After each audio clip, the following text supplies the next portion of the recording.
हमारे इस YouTube channel के सेगमेंट फास्ट न्यूज में आप तमाम का इस्तकबाल है। इस वीडियो में आप देख सकते हैं कमेंटों में बहुत ज्यादा खबरें। तो आइए शुरू करते हैं वीडियो को और देखते हैं आज की ताजा तरीन खबरें। तेलंगाना के आसिफाबाद जिले में नौजवान पर शेर का हमला।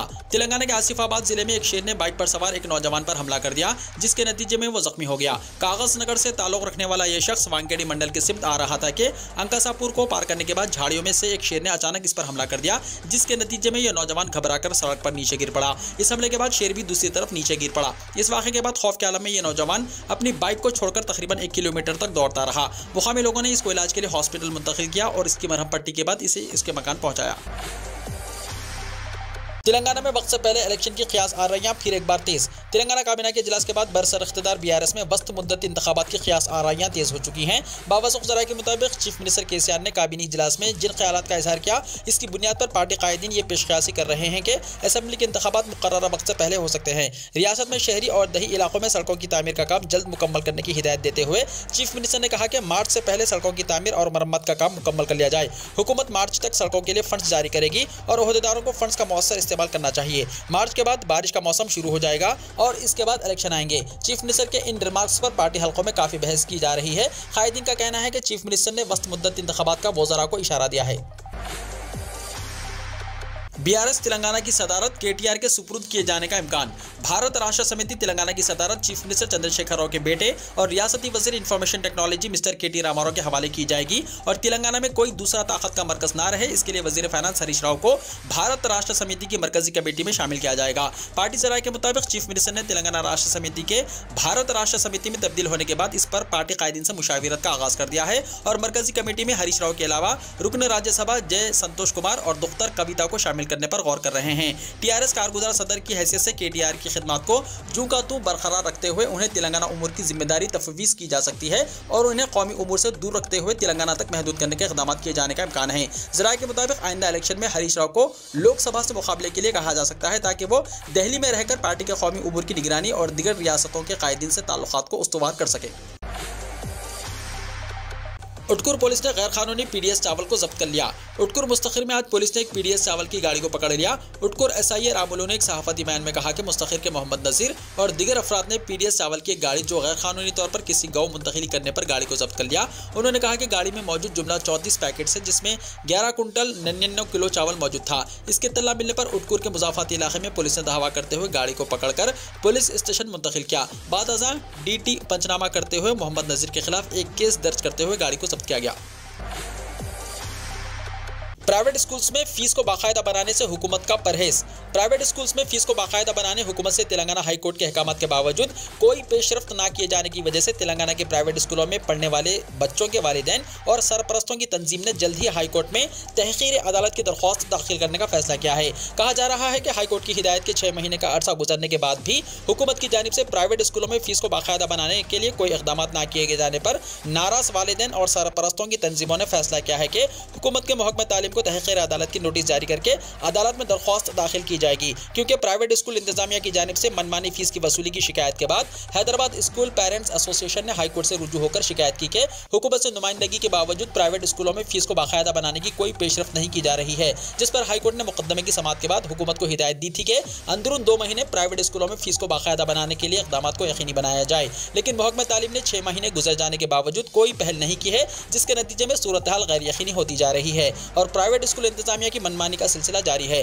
हुकूमत से औलियाए तलबा और सरपरस्तों के मसाइल के हल से मुताल्लिक खामोशी से मायूस औलियाए तलबा ने अदालती अहकाम पर अमल के लिए दोबारा अदालत से रुजू होने का फैसला किया। कहा जा रहा है कि मुतल्लिका महकमा जात को तहकीर अदालत की नोटिस जारी की जाएगी और तहकीर अदालत का मुकदमा दायर करने के इक़दाम से औलियाए तलबा के लिए राहत की कोशिश की जाएगी। 15 दिसंबर को मासाब टैंक पर जॉब मेला। शहर की एक रजाकाराना तंजीम दक्कन ब्लास्टर्स की जानिब से जुमेरात 15 दिसंबर को जॉब मेले का एहतमाम किया जा रहा है। ये जॉब मेला Khwaja mansion function hall Masab Tank पर मुनक्किद होगा। कहा गया है कि इस जॉब मेले में तकरीबन 45 कंपनियां हिस्सा लेंगी और मुंतखब किए गए उम्मीदवारों को बरसर मौका ऑफर लेटर्स हवाले किए जाएंगे। मेज़बानी टेलीकॉम शोबा, तालीमी इदाराजात, IT और IELTS, सिक्योरिटी फर्म्स, बैंक्स और दूसरे शोबे से ताल्लुक़ रखने वाले कंपनियां इस जॉब मेले में हिस्सा लेंगी और इंटरव्यूज करेंगी। मज़ीद तफसीलात के लिए फ़ोन नंबर 8374315052 पर कॉन्टैक्ट किया जा सकता है। दोनों शहरों में फुटपाथ और सड़कों पर नाजायज कब्जाजात बर्खास्त करने की मुहिम सितंबर बाजार, बेगम बाजार, गोशा महल, अफजलगंज और दीगर इलाकों में मुहिम चलाने जेएचएफसी की हो रही है तैयारी। मजलिस बल्दिया आज़म हैदराबाद ने तेलंगाना हाईकोर्ट की जानिब से जारी किए जाने वाले अहकामात के बाद दोनों शहरों हैदराबाद और सिकंदराबाद के फुटपाथ और सड़कों पर किए जाने वाले नाजायज कब्जाजात को बर्खास्त करवाने की खुसूसी मुहिम शुरू की है और इस सिलसिले में अहम सड़कों के अलावा अहम सड़कों को जोड़ने वाली सड़कों पर भी किए गए कब्जाजात को बर्खास्त किया जाने लगा है। और कहा जा रहा है कि दोनों शहरों हैदराबाद और सिकंदराबाद के मुख्तलिफ इलाकों में जहां फुटपाथ पर साजो सामान रखने के अलावा दीगर तरीकों से कब्जा किया गया है, उन कब्जाजात को बर्खास्त करने के लिए बल्दी ओहदेदारों ने महकमे पुलिस की मदद हासिल करते हुए कार्रवाइयों का आगाज कर दिया। कमिश्नर बल्दिया मिस्टर लोकेश कुमार ने अपने मातहत ओहदेदारों को ताकीद की है कि वो कब्जों की बर्खास्तगी के लिए मुतल्लिका पुलिस ओहदेदारों की मदद हासिल करें और इन कब्जाजात की बर्खास्तगी में रुकावट पैदा करने वालों के खिलाफ कानून के मुताबिक कार्रवाई करते हुए जुर्माने आयद करने के अलावा फौजदारी मुकदमात के इंदराज से भी गुरेज न करें। बताया जाता है कि आइंदा 2 दिनों के दौरान जेएचएफसी अमला सितंबर बाजार, बेगम बाजार, गोशा महल के अलावा अफजलगंज और दीगर इलाकों में कब्जाजात की बर्खास्तगी के सिलसिले में बड़े पैमाने पर कार्रवाई करने की मनसूबाबंदी तैयार कर चुका है। कोहिडा में आलमी मियार की फ्रूट मार्केट की तामीर का अनकरीब होगा आगाज। वजीर ज़राअत एस निरंजन रेड्डी ने कोहिडा मार्केट में तामीर के मंसूबे का जायजा लिया और कोहिडा पहुंचकर मार्केट के लिए मुख्तस जमीन का मुआयना किया। उन्होंने कहा कि चीफ मिनिस्टर चंद्रशेखर राव की जानिब से मंसूबे की मंजूरी के बाद चीफ मिनिस्टर के हाथों तामीरी कामों का संग बुनियाद रखा जाएगा। बैनुल अक़वामी तर्ज की मार्केट की तामीर के लिए जामे मंसूबा तैयार किया गया। इस मार्केट में न सिर्फ ताजरीन बल्कि आवाम के लिए बुनियादी सहूलतें फराहम की जाएंगी और कोहिडा मार्केट मुल्क की नंबर 1 मार्केट रहेगी। उन्होंने कहा कि 199 एकड़ अराजी पर तामीर की जाने वाली ये मार्केट दुनिया की मिसाली और असली मार्केट साबित होगी। हैदराबाद में दरगाह हज़रत बाबा सैयद अमीरुद्दीन में तोड़फोड़। रियासत तेलंगाना के दारुल हुकूमत हैदराबाद के पुराने शहर में वाक़ पहाड़ी शरीफ पुलिस स्टेशन के पीछे दरगाह हज़रत बाबा सैयद अमीरुद्दीन को नामालूम अफराद ने नुकसान पहुंचाया। मजलिस बचाओ तहरीक के तर्जुमान अमजदुल्ला खान ने रचाकुंडा के police commissioner Mahesh M Bhagwat और तेलंगाना वक्फ बोर्ड के चेयरमैन मोहम्मद बसीउल्लाह खान से शिकायत दर्ज कराई। अमजदुल्ला खान खालिद ने कहा कि हम मुसलमानों के मजहबी जज्बात को ठेस पहुंचाने वाले मज़कूरा मुजरिमों के खिलाफ फौरी कार्रवाई का मुतालबा करते हैं। खान के मुताबिक जमीन पर कब्जा करने वालों ने दरगाह को मुकम्मल तौर पर नुकसान पहुंचाने के बाद जमीन को खोदने के लिए भारी JCB मशीनों का इस्तेमाल किया और जमीन को फरोख्त करने या इसे तिजारती मकासद के लिए इस्तेमाल करने का इरादा किया। अमजदुल्ला खान खालिद ने तेलंगाना वक्फ बोर्ड के ओहदेदारों से फोन पर बात करते हुए कहा कि दरगाह को जमीन पर कब्जा करने वालों ने मुकम्मल तौर पर मिटा दिया है, इसका कोई निशान नहीं है। इत्तला मिलते ही पहाड़ी शरीफ पुलिस मौके पर पहुंची और सूरत हाल का जायजा लिया। पुलिस के आने से पहले ही तमाम लोग वहां से भाग गए और पुलिस ने जाए वकूफ की वीडियोग्राफी की। ये शुबा किया जा रहा है कि दरगाह को मुनहदम करने की मनसूबाबंदी पहले से की गई थी और मुबैना तौर पर जमीन पर कब्जा करने वालों ने यह काम रात के वक्त या सुबह के अव्वलीन सातों में किया। मजार को मिसमार करने वाले दिगर अफराद से राब्ता करने की कोशिशें बेसुध साबित हुई क्योंकि मौके पर कोई भी नहीं था और मुकामी पुलिस के पास कोई सुराग नहीं था कि जिम्मेदारान कौन है। इस जिम्मन में पुलिस मजीद तहकीकात कर रही है। तारीखी मिरालम मंडी की 16 करोड़ 14 लाख रुपए से तामीर जदीद। हैदराबाद की तारीखी और खदीम तरकारी मार्केट मिरालम मंडी की तामीर जदीद के जरिए इसकी अजमत रफ्तार की बहाली के इक़दाम किए जा रहे हैं। बैरिस्टर असदुद्दीन ओवैसी सदर कुल हिंद मजलिस इत्तेहादुल मुस्लिमीन और रुकन पार्लियामेंट हैदराबाद की नुमाइंदगी पर हुकूमत ने आसिफ जाही दौर की मार्केट मिरालम मंडी की तामीर जदीद की और बहाली की मंजूरी दे दी है। 16 करोड़ 14 लाख रुपए की लागत से मिरालम मंडी को इंतहाई जदीद तरक्की याफ्ता मार्केट में तब्दील किया जाएगा।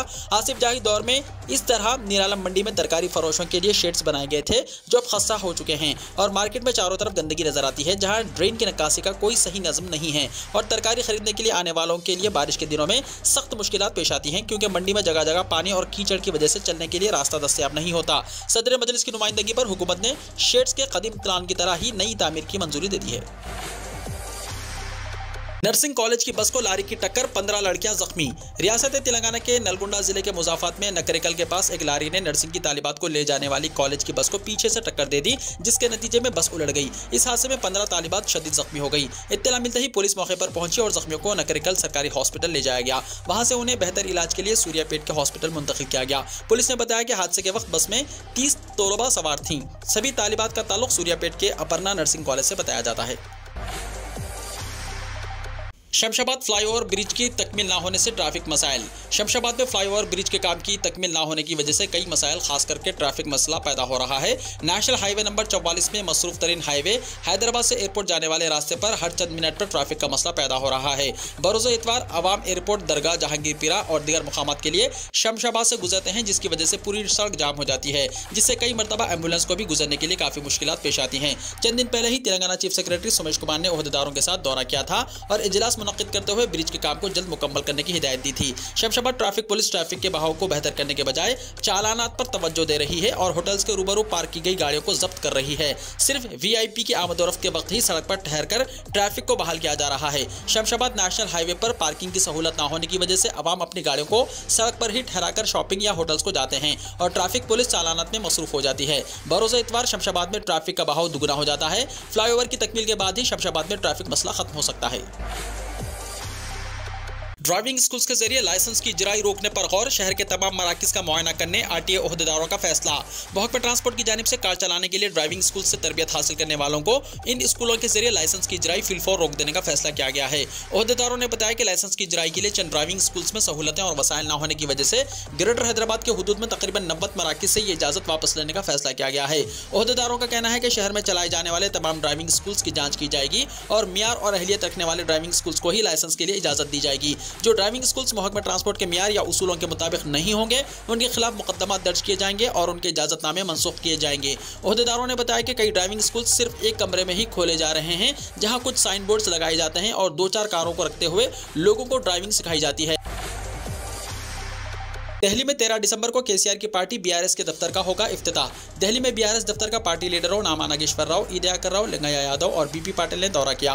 बीआरएस लीडर लिंगैया यादव ने कहा कि पार्टी दफ्तर का कल वजीर आला के चंद्रशेखर राव के हाथों इफ्तिताह अमल में आएगा। उन्होंने कहा कि तेलंगाना के अवाम कौमी पार्टी की तश्कील से बहुत खुश है। उन्होंने कहा कि वजीर आला ने कई नई स्कीमात को मुतारिफ किया है जिसकी नज़ीर हिंदुस्तान की किसी भी रियासत में नहीं मिलती। उन्होंने निशानदही करते हुए कहा कि बीआरएस पार्टी मुल्क के अवाम की फलाह और बहबूद के लिए कायम की गई है। रियासत की तरक्की के साथ साथ मुल्क की तरक्की भी उनकी पार्टी का नारा है। पार्टी के रुकने पार्लियामेंट नामा नागेश्वर राव ने कहा कि उनकी पार्टी का दफ्तर इस महीने की 14 तारीख से दस्तयाब होगा। वजीर आला ने तेलंगाना को तरक्की याफ्ता रियासत में तब्दील किया है और पड़ोसी रियासतें भी तेलंगाना के खुतूत पर तरक्की करना चाहती हैं। उन्होंने कहा कि तेलंगाना रियासत ने वो काम किए हैं जो हिंदुस्तान में किसी और हुकूमत ने नहीं किए हैं। नई दिल्ली में केसीआर की तायद में फ्लेक्सिस अवाम की तवज्जो का मरकज बनी। कौमी सतह पर सियासी सरगर्मियों के लिए बीआरएस की तश्कील के बाद केसीआर की तायद में दारुल हुकूमत नई दिल्ली में कई मुकामात पर फ्लेक्सिस लगाए गए हैं। केसीआर के हामियों की जानिब से इनकी बड़ी तस्वीर के साथ केसीआर फॉर इंडिया नारे के साथ ये फ्लेक्सिस लगाए गए हैं। टीआरएस के कायद ए अरविंद ने दिल्ली में ये फ्लेक्सिस लगाई हैं जिस पर लिखा गया है कि मुल्क को केसीआर की क़यादत की ज़रूरत है। केसीआर तेलंगाना की तरह मुल्क की भलाई के इक़दाम कर सकते हैं। उन्होंने कहा कि तेलंगाना हुकूमत मुल्क की वाहिद रियासती हुकूमत है जिसने रैतू बंधु, दलित बंधु और दीगर फलाही स्कीमात का आगाज़ किया है। हैदराबाद में बारिश। दोनों शहरों हैदराबाद और सिकंदराबाद में तूफान मंडूस के असरात के सबब दिन भर में कई मरतबा और शाम के बाद हल्की से तेज रिकॉर्ड की गई बारिश और गुज़िश्ता शब के दौरान भी कई मुकामात पर मुसलसल बारिश का सिलसिला जारी रहा। तूफान मंडूस के तमिलनाडु सरहद से टकराने के बाद कमजोर पड़ जाने के बावजूद तूफान के असरात तेलंगाना के अजला पर देखे जा रहे हैं। सुबह से ही हल्की बारिश के सबब मौसम में नुमाया तब्दीली आई, जबकि दोपहर के बाद भी कुछ देर धूप के बाद अचानक मतलाबार आलूद हो गया और शहर के कई इलाकों में बारिश शुरू हो गई जो शाम तक जारी रही। महकमे मौसमियात के मुताबिक बारिश से सर्दी की लहर में इजाफा नहीं देखा जाएगा, लेकिन बरसात रुकने के बाद सर्दी में इजाफा हो सकता है। महकमे मौसमियात ने तेलंगाना के कई इलाकों में आइंदा 3 दिनों तक हल्की और मौसलाधार बारिश की पेशकशी की है। महकमे ने कल कई इलाकों में भारी बारिश की पेशकशी की, जबकि आइंदा 3 दिन मौसम सर्द रहेगा और हल्की और औसत बारिश हो सकती है।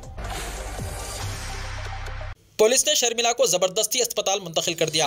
पुलिस ने वाईएसआर तेलंगाना पार्टी सरबराह शर्मिला की भूख हड़ताल खत्म करवाकर अस्पताल मुंतकिल कर दिया, जहां उनका इलाज किया जा रहा है। पुलिस की भारी तादाद कल आधी रात लोटस पॉन्ड शर्मिला के मकान के करीब भूख हड़ताल कैंप पहुंची। शर्मिला की सेहत की बुनियाद पर उनको अस्पताल मुंतकिल कर दिया गया। पार्टी कारकुनों ने पुलिस को रोकने की कोशिश की। पुलिस ने इस मज़ाहिमत को नाकाम बनाकर शर्मिला को अस्पताल मुंतकिल कर दिया, ताहम शर्मिला इलाज से इनकार कर रही हैं। पुलिस ने मीडिया को भी हटा दिया। शर्मिला यात्रा की इजाजत का मुतालबा करके भूख हड़ताल कर रही थी। अटल बिहारी ज़ूलॉजिकल पार्क कर्नाटका में बीफ बतौर ग़िज़ा के लिए टेंडर्स की तलबी। इंसानों के लिए बड़े जानवरों के गोश्त के इस्तेमाल को तर्क करने के लिए बड़े जानवर के ज़बीहे पर पाबंदी लगाने वाली भारतीय जनता पार्टी हुकूमत को ज़ूलॉजिकल पार्क में मौजूद जानवरों और मवेशियों की ग़िज़ा के तौर पर इस्तेमाल के लिए बड़े जानवर का गोश्त चाहिए और इसके लिए हुकूमत कर्नाटका के महकमा जंगलात ने नोटिफिकेशन जारी करते हुए अटल बिहारी वाजपेयी ज़ूलॉजिकल पार्क कमलापुर होसपेट के जानवरों के लिए बीफ की सरबराही के टेंडर तलब किए हैं।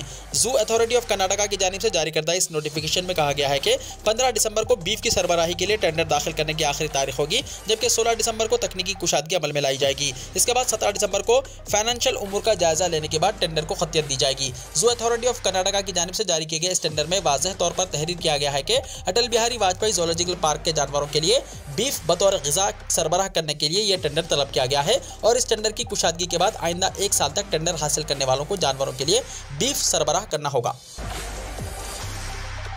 भूपेंद्र पटेल ने गुजरात के 18वें वजीर आला के तौर पर हलफ लिया।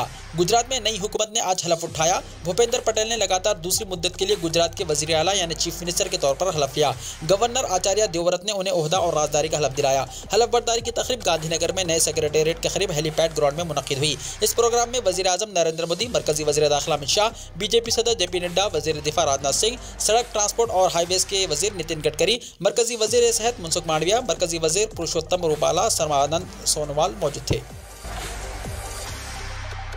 डिम्पल यादव ने लोकसभा की रुकनीत का हलफ लिया। समाजवादी पार्टी की लीडर डिम्पल यादव ने पीर के रोज लोकसभा के रुकन के तौर पर हलफ लिया। स्पीकर ओम बिरला ने ऐवान की कार्रवाई शुरू होते ही लोकसभा के सेक्रेटरी जनरल उत्पल कुमार सिंह से मोहतरमा डिम्पल यादव को हलफ दिलाने के लिए मदऊ करने को कहा। इसके साथ ही मोहतरमा डिम्पल तीसरी बार लोकसभा की रुकन बनी। मोहतरमा डिम्पल यादव उत्तर प्रदेश के मैनपुरी से हालिया ज़िमनी इंतखाब जीतकर पार्लियामेंट पहुंची हैं। ये सीट समाजवादी पार्टी के सरबराह मुलायम सिंह यादव के इंतकाल की वजह से खाली हुई थी। मोहतरमा डिम्पल यादव मुलायम सिंह यादव की बहू और उत्तर प्रदेश के साबिक वज़ीर आला अखिलेश यादव की बीवी हैं।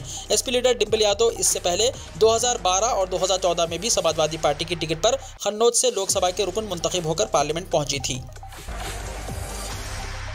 अक़लियती बरादरियों के लिए मौलाना आज़ाद स्कॉलरशिप बंद कर दी गई। मरकजी हुकूमत ने कहा कि मौलाना आज़ाद नेशनल फेलोशिप यानी अक़लियती बरादरियों के तलबा के लिए स्कॉलरशिप को इस तालीमी साल 2022-23 से बंद कर दिया गया। अक़लियती उमूर की वज़ीर स्मृति ईरानी ने लोकसभा में कांग्रेस के रुकन पार्लियामेंट TN प्रतापन के सवाल के जवाब में इसका ऐलान किया। मौलाना आज़ाद नेशनल फेलोशिप यानी MNAF स्कीम जो कि आला तालीम के हुसूल के लिए वक्फ है, इस पर ईरानी ने कहा कि हुकूमत की जानिब से नाफिज की जाने वाली आला तालीम के लिए मुख्तलिफ दीगर फेलोशिप स्कीमों के साथ ओवरलैप हो रही हैं और अक़लियती तलबा पहले ही इस तरह की स्कीमों के तहत शामिल हैं। इसलिए हुकूमत ने 2022-23 से मौलाना आज़ाद नेशनल फेलोशिप स्कीम को बंद करने का फैसला किया है। चाय को कौमी मशरूब करार देने का मुतालबा राज्यसभा में उठाया गया। दुनिया भर में मकबूल मशरूब चाय को ज़्यादा अहमियत देने के मकसद से राज्यसभा में आज इस गर्म मशरूब को कौमी मशरूब करार देने का मुतालबा किया गया है। भारतीय जनता पार्टी की जानिब से ऐवान बाला में आसाम की नुमाइंदगी करने वाले पवित्रा मार्गरेटा ने ऐवान में वक्फे सिफर के दौरान कहा कि मुल्क का हर फर्द चाय से दिन की शुरुआत करता है। चाय को मुल्क की सकाफत का हिस्सा करार देते हुए उन्होंने कहा कि ये कन्याकुमारी से श्रीनगर और गुजरात से शुमाल मशरक तक हर माह के बावर्ची खाने में मौजूद है, इसलिए चाय को कौमी मशरूब करार दिया जाना चाहिए। श्रीलंका में गर्दाबी तूफान मेंडूस से 3 अफराद हलाक। श्रीलंका में गर्दाबी तूफान मेंडूस की वजह से 3 अफराद हलाक और 21 से ज़्यादा लोग मुतासिर हुए हैं। श्रीलंका के डिजास्टर मैनेजमेंट सेंटर यानी DMC ने पीर को ये इत्तला दी। DMC ने कहा कि इस गर्दाबी तूफान में 19 अफराद जख्मी हुए हैं और 16 अजला में 6113 खानदान मुतासिर हुए। जजीरे मुल्क के मुख्तलिफ हिस्सों में तकरीबन 5639 मकानात को नुकसान पहुँचा है। DMC के डिप्टी डायरेक्टर प्रदीप कोडबिली ने नामानिगारों को बताया कि मुतासिरा इलाकों में गर्दाबी तूफान से होने वाले नुकसान का तखमीना लगाया जा रहा है और मुतासिरीन को मुआवजा दिया जाएगा। उन्होंने कहा कि मेंडूस का असर बहुत कम हो गया है, लेकिन उन्होंने श्रीलंका के लोगों से एहतियात बरतने की ताकीद की है। रवां बरस अब तक 40 लाख उम्रा वीज़े जारी किए गए। सऊदी वज़ारत हज उम्रा ने अपने एक बयान में कहा कि रवां हिजरी साल के दौरान अब तक दुनिया भर के ज़ायरीन के लिए 40 लाख उम्रा वीज़े जारी किए गए हैं। सबक वेबसाइट के मुताबिक बयान में कहा गया है कि वज़ारत की वेबसाइट और नसक प्लेटफॉर्म के जरिए उम्रा ज़ायरीन की आमद आसान हो गई है। सऊदी विजन के अहदाफ के हुसूल और उम्र की अदायगी को आसान बनाने के लिए मियारी सहूलतों के अलावा ज़ायरीन को सकाफती और दीनी मालूमात भी फराहम की जा रही है। वज़ारत का यह भी कहना था कि उम्रा ज़ायरीन अब ऑनलाइन उम्रा वीज़ा हासिल कर सकते हैं। उम्रा पैकेज नसक और मुकाम प्लेटफॉर्म के जरिए से हासिल किया जा सकता है। वज़ारत का कहना है कि निजी विजिट और सयाहती वीज़ों पर आने वाले ज़ायरीन को उम्रे की अदायगी, मस्जिद नबवी की ज़ियारत और रियाजुल जन्ना में नमाज अदा करने की सहूलत है। नसक ऐप के जरिए बुकिंग कराई जा सकती है। ज़ायरीन की सहूलत के लिए उम्रे की वीज़ा का दौरानिया 30 दिन से बढ़ाकर 90 दिन कर दिया गया है। काबुल में धमाका, हलाकतों का अंदेशा। अफगानिस्तान के दारुल हुकूमत काबुल में पीर को होने वाले धमाके में हलाकतों का अंदेशा है।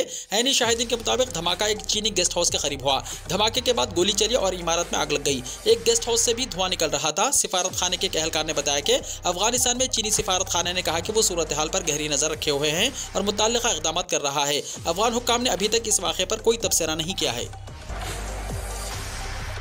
वीडियो को लाइक शेयर कीजिए और हमारे इस YouTube चैनल को सब्सक्राइब करते हुए इसके बेल आइकॉन को भी प्रेस कर लीजिए ताकि ऐसी ही ताज़ा तरीन खबरों का नोटिफिकेशन सबसे पहले आपको मिलता रहे।